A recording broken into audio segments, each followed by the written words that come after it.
ever remember having a president and a prime minister, but that's a great honor. And thank you very much both for being here. And Alex, we've been friends for a long time, and I've heard wonderful things about your prime minister also. And we have a big order coming up. We're buying icebreakers. We're building them together for the most part. We're doing 4 over there and 7 over here. And we negotiated a pretty tough price, I think. But I assume you're going to do very well. But what you're doing is you're going to be teaching us about the icebreaker business very, very strong. We only have one icebreaker in all of that millions and millions of acres. We only have one icebreaker. And other countries have more than we do. And we're buying the finest icebreakers in the world. And Finland's known for making them. They sort of have almost a monopoly on icebreakers, if you think about it. Nobody makes them like Finland. I've heard that for a long time. So we're going to have a total of 11. And it's been really an honor working on it. It was very important. We were making them, but we didn't make them right. By the time we finish, we're going to make them maybe better than you, but at least as well. But probably not better, but at least as well. So I appreciate both of you being here. It's an honor to have both of you. Really tremendous reputations, and it's a great country. Thank you very much. Alex? Thank you, Mr. President. I mean, I remember our first conversation just after you had been elected in November. The first thing you mentioned was icebreakers. We need them. And then we've been working on this issue ever since. And we're happy to announce that we'll basically building 11 icebreakers together, 4 of them in Finland, in joint endeavors, and then 7 of them here. And I think the reason that we've landed in Finland is that 60% of the world's icebreakers are built in Finland. 80% are designed. We've been building them for over 100 years. And speaking of price and time, I think we're the country that can provide them half the price and half the time that others have it. And I think this is a huge strategic decision by the president as well, because we all know that the Arctic is important strategically, militarily, and in terms of the economy as well. And now we can work on this together. Finland is a strange country in the sense that we are probably the only country in the world where all the ports are frozen in the winter. And that's why we built the know-how in icebreakers. Now we can work on this together. And I remember the first conversation we had, you mentioned the fact that Russia has 40 and you need to start ramping this up. And this is an indication that we're going to do it, and we're going to do it together. I also think that this strengthens our bilateral relations. I know I come from a small country, but for us to be able to work together with you is extremely important from a strategic perspective as well. So we appreciate the cooperation, and we're going to deliver the first one 2028. Good. Just a little bit before a big event. Yeah. So that's great. And actually, it's true. I came here and they were building an icebreaker. They had no idea what they were doing. They had no idea how much it was going to cost. They knew nothing. And we have our Secretary of the Navy right over here. We're working on a lot more than icebreakers. We're working on some very, very big and important ships. But they had no idea what they were doing. And I was with you, and I ended up meeting you and knowing you. And I heard about Finland and their icebreakers. And I said, do me a favor. Would you have your people take a look at what these people are doing? And it came out that just as I thought, they had no idea what they were doing. And we got involved, and we ended up. We need these ships very badly because we have a lot of territory, more than anybody. And so I'm very honored to have this deal. And thank you very much. It's going to be great. It's going to be a great partnership, and it's a great honor to have you, Mr. Prime Minister. Would you like to say something, please? First, Mr. President, thank you very much. It's a great honor to be here today. And as a Prime Minister of Finland, I want to say that this deal it's very important to Finland and our economy, because our economy is suffering a lot because of Russian aggression in Ukraine. And this deal, it means investments, it means jobs, and jobs means hope. And that's why this is so important. And I want to thank your leadership on this deal and this issue. Thank you. So you've been affected very badly by the war going on, the ridiculous war going on, right? Yes, because we have to close the border with Russia. We have 1,300 kilometers common border with them, and it affects the atmosphere in Finland, in investments, and that's why we need good news. Our people need hope. Right. So your border is closed. It's closed. And that's because you have so many Russians trying to get in? yes, they started to push illegal migrants to our border. That's why we were forced to close it. And people also that don't want to go into the military, I guess, trying to come through. Yeah, some of them are escaping. Fortunately, on our side, we don't have that problem. In Finland, No, you have a great military. we have compulsory military service, and as I always say, we have 900,000 men and women who've done it, including myself and the Prime Minister. We have And 200. you've been fighting Russia for a long time. So how many years have you been indirectly fighting Russia? Well, put it From this that. way, we have managed our relationship since the 1300s with about 30 skirmishes, but it's been very peaceful at our border after World War II. 1300s. Yeah, but it's been peaceful at our border since the Winter War and the War of Continuation. But I mean, a lot of it is because we actually have a very large military. It's the biggest in Europe together with Turkey, Ukraine, and Poland. We have over 60 F-18s. We just bought 64 F-35s. We'll Yeah. roll out the first one in Texas in December. We have the biggest artillery in Europe together with Poland. And as I always say, we don't have it because we're worried about Stockholm. Well, you really have proportionately, I think, the largest military in the world, proportionately. It's quite big, yes, I have to admit. But, we have it for defense purposes and also to build a deterrence.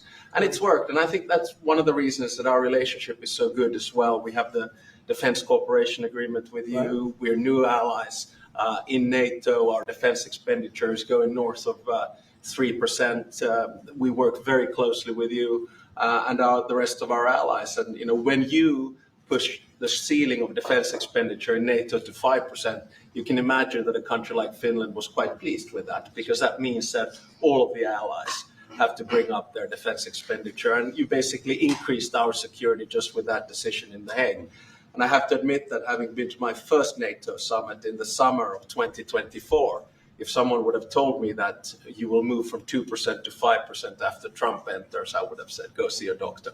But, Well, you they had did to it. do Yeah. it, and you were great about it. Spain has not been. Spain is the one that didn't do it. And so I think you people are going to have to start speaking to Spain. The only one that didn't do it, the only NATO country that didn't do it is Spain. And you'll figure what that's all about, right? Yeah, I mean, we'll work, and I think with the leadership also, Mark Rutte, the Secretary General of NATO, I think, there are a lot of commitments that have to take place, and this, of course, is going to also increase industrial defense exchanges. I think we buy 4 times more military material here from the U.S., and I think it's an essential part of our whole military setup in Europe. And it's good to be working on this together. But there's one thing that I wanted to mention also. I want to congratulate you for what we have seen in the past 24 hours in Gaza. Thank you. I think it's a historic deal. I went through the 20 points. It's almost like the best of record. You really see all the key elements. And if someone would have said a few weeks back that you and your team are able to push us to a position where there will be a ceasefire, an exchange of prisoners, hostages, and then a pullback, I would not have believed it. But this is what diplomacy is at its best, and I think it's a potentially huge deal. So congratulations to you and your team. Peace in the Middle East. That's Peace in the excellent. Middle East, yeah. And every country came together. Every single country came together, and people are shocked by it. But it's an amazing situation. Nobody thought it was going to happen. Thank you very much, and you've been of help too. You help always, but we are really working more closely together, having to do with Russia, Ukraine. Yeah. And I would have thought that would have been easier because that would be number 8 for me, number 8.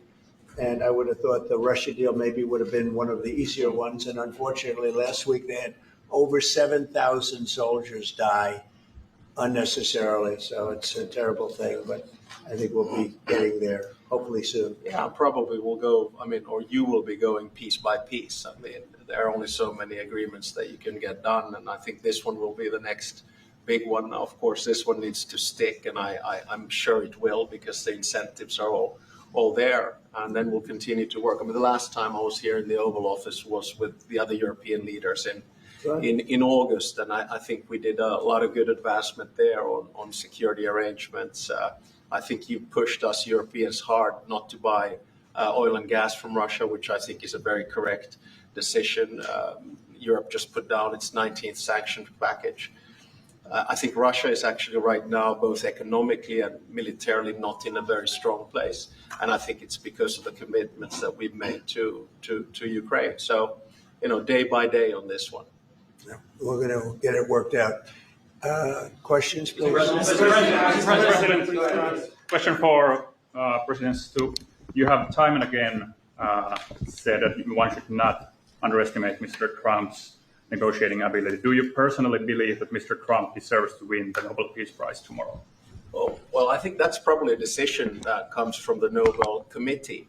And my take is that there are two key pieces that have to be solved in the big picture. One is in the Middle East, and we're seeing the results of that. And then the other one is between Russia and Ukraine. And once those are solved, and I don't see any impediments to it. Plan to nominate Mr. Trump next year if he doesn't win? This year, I think probably the best nomination would be coming from Zelensky and then the King of Jordan. Those would be two that would come. But I think you have to, my experience with the Nobel Peace Prize comes from Martti Ahtisaari, the former president of Finland. He got it in 2008, and he got it because he negotiated 3 peace agreements on 3 different continents: Namibia in Africa, Kosovo, Serbia in Europe, and then Aceh in Indonesia. And his message was always that when you do a peace agreement, the key is that it looks like an equal match, that the big guy doesn't win over the small guy, and vice versa. But I have to say that the track record of the President of the United States in the past 7 months, 8 months is rather impressive. Thank you so much, Mr. President. First of all, thank you, all of you, in behalf of the State of Israel, for everything that you're doing for my country. I want to know, how do you see the Middle East in a year from now under your leadership? And if you see maybe option for normalization between Israel and Saudi Arabia? I think it's going to be great. I think it's the hostages will be coming back Monday or Tuesday. I'll probably be there.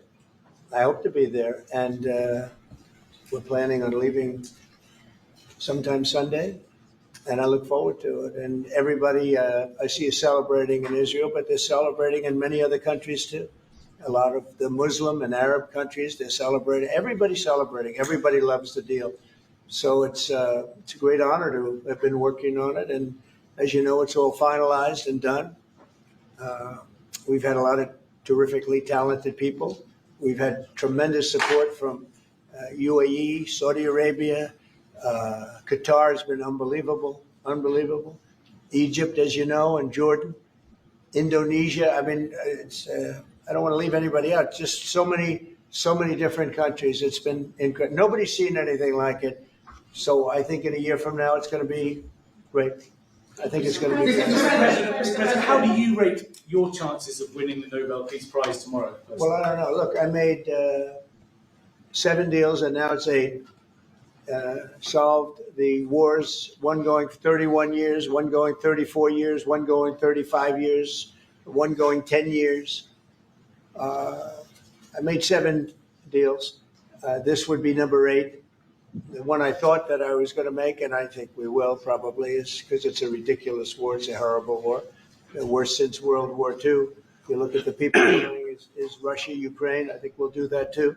We've a lot of reasons for them to do it, and I think they'll be coming to the table pretty soon. But this is the biggest of them all. This is a big one. Although I think India and Pakistan is very big. 2 nuclear nations. I did that based on trade and because of the tariffs. If we didn't have tariffs, you wouldn't have been able to do it. But I said, if you guys are going to fight, I'm putting 100% tariffs on each of you. And they immediately stopped fighting. And that was going to go nuclear. That was back and forth.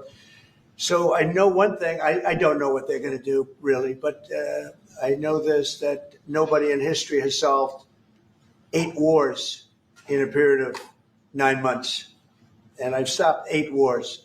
So that's never happened before. But they'll have to do what they do. Whatever they do is fine. I know this. I didn't do it for that. I did it because I saved a lot of lives. And that's the thing that bothers me so much about the Russia-Ukraine. 7,000 people are dying a week. Young soldiers. almost all soldiers of Ukraine and Russia. So in theory, it doesn't affect us, no, but it's a terrible thing.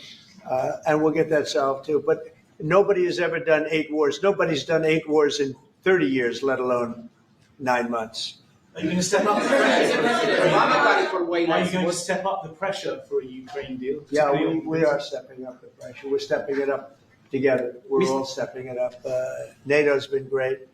The leader of NATO, as you know, Mark, has been fantastic, I think, and he's a fantastic guy. And they are stepping it up. And we're selling a lot of weapons to NATO, and that's going, I guess, to Ukraine for the most part. That's up to them. But they're buying weapons from the U.S. We make the greatest weapons in the world. You buy our planes and a lot of our equipment. And you have a big force, actually. You have a tremendous force of equipment. So I think we'll get that one done too. Yeah. President Obama got it for way less. I want to finish, maybe. Mr. President, Mr. I'm from Finland. Mr. President, I'm from Finland. You okay? Am I okay? He's all right. You're from you look great. Go ahead. President, you are buying icebreakers from Finland. Yeah. But what if Russia and Vladimir Putin attacks Finland? Would you defend Finland? I would. Yes, I would. They're a member of NATO. I would. They're great people, but I don't think that's going to happen. I don't think he's going to do that.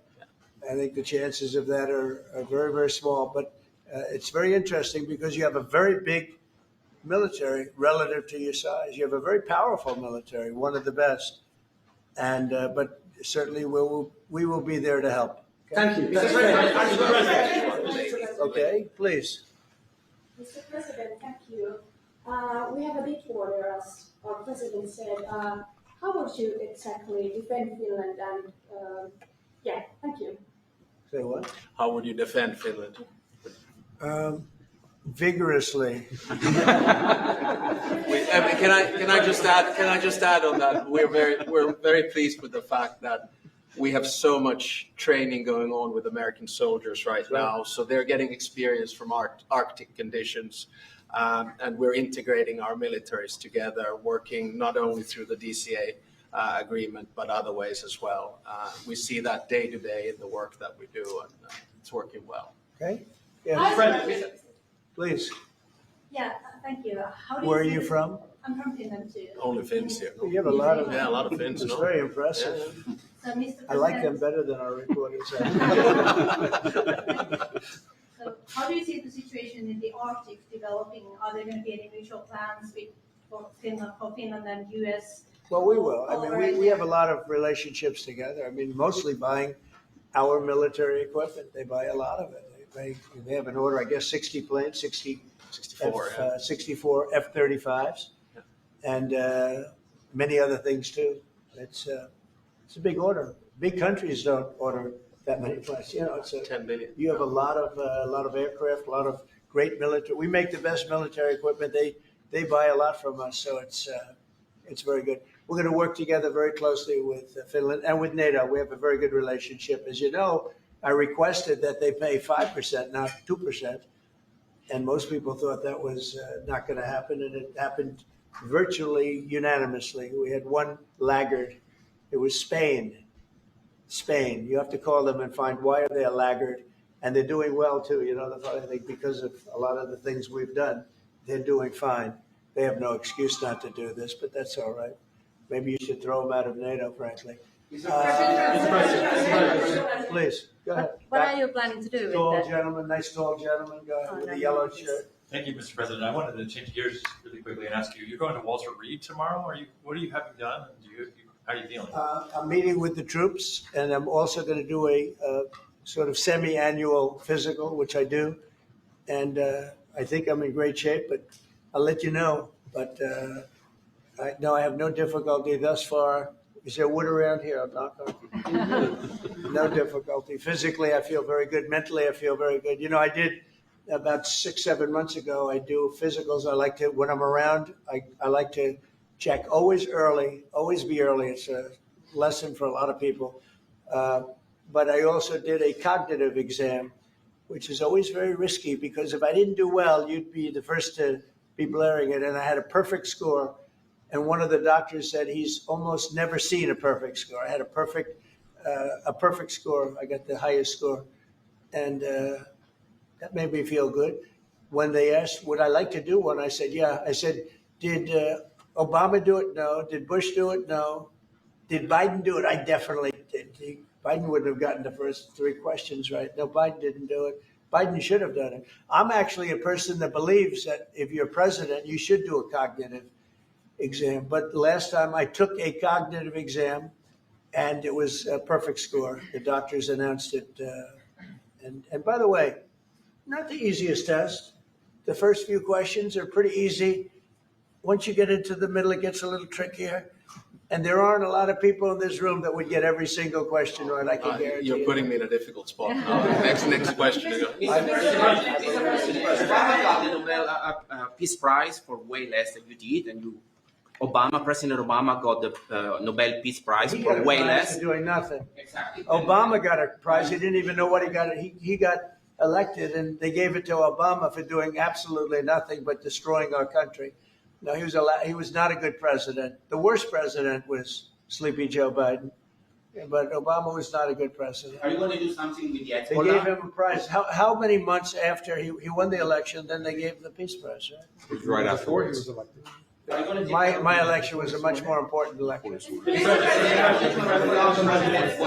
Now that you're fixing the situation between Hamas and Israel, are you going to be taking care of the Hezbollah or the Lebanese armed forces to take We're care of the looking at that. Hezbollah? Yeah, we'll be able to do that. That will be, it's a smaller part of the puzzle, but very important part. They have a great new ambassador that I appointed, Michelle.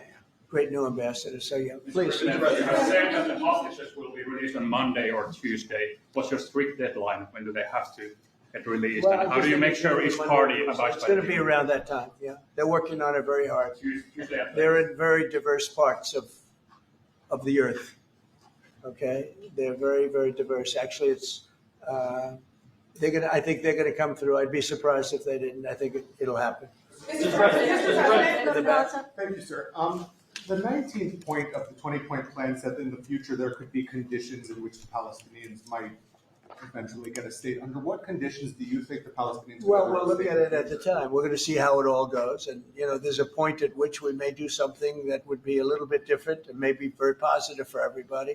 But we'll be looking at that at the time. Mr. President. And I think we'll get to that. I think we'll get to that period too. Yeah, please. Mr. President. Yeah, please, Glasses. Thank you.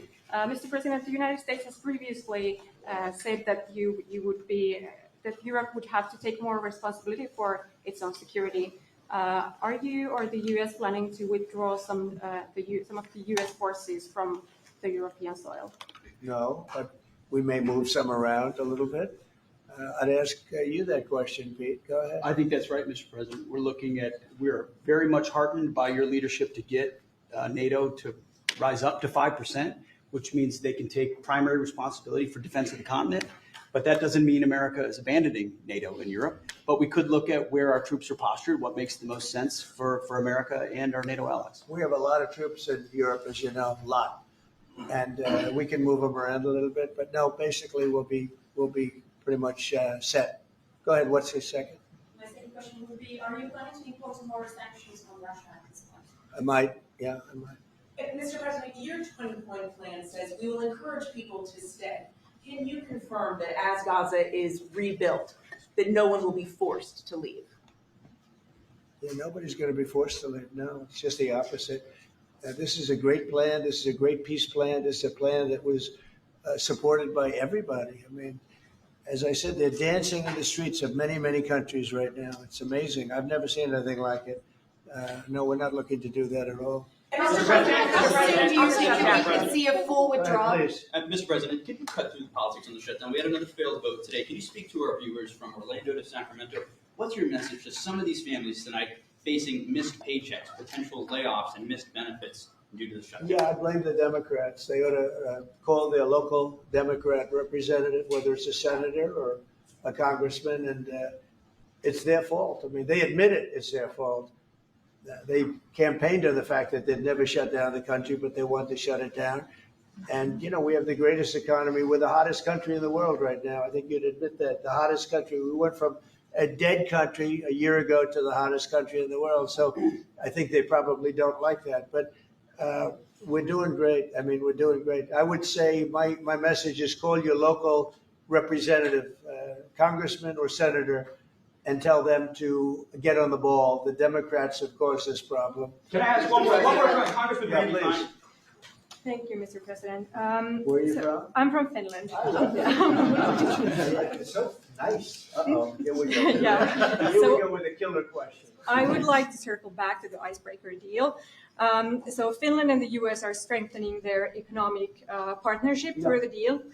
What other areas of cooperation with Finland do you see as possible at this Great moment? question. We're going to be talking about that in a little while. We're going into the next door room, commonly known as the cabinet room, beautiful room, and we're going to be discussing that.